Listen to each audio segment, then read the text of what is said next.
ہاللیلویہ، اس کی یونیورسٹی تعمیر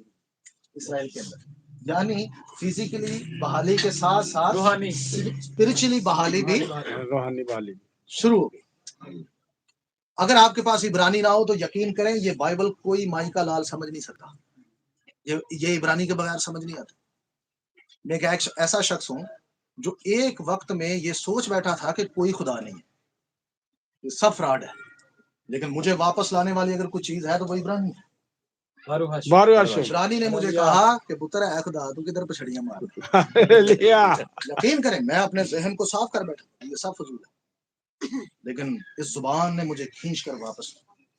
گھر پہ لے کے واپس آیا کہ نہیں ہے خدا۔ جب میں نے اسی بائبل میں اسامہ بن لادن کا نام پڑھا، 2 ٹاور پڑھے، 9/11 کی ڈیٹ دیکھی، میں حیران ہو گیا کہ یہ کتاب اتنی عظیم ہے کہ یہ پہلے سے سب کچھ جانتی ہے، ہر ایک شخص کا نام جانتی ہے، کون کب کھانا کھائے گا یہ بھی جانتی ہے، لیکن یہ کہاں سے آپ کو پتا چلے گا؟ عبرانی سے، تراجم سے نہیں، ڈی کوڈنگ سے سب کچھ پتا چلتا ہے بس۔ آپ کی یہ کتاب اتنی عظیم ہے، پھر مجھے سمجھ آئی کہ یہ کسی انسان کا کام نہیں ہے، یہ کسی انسان کا کام نہیں ہے، یہ کتاب بڑی عظیم ہے۔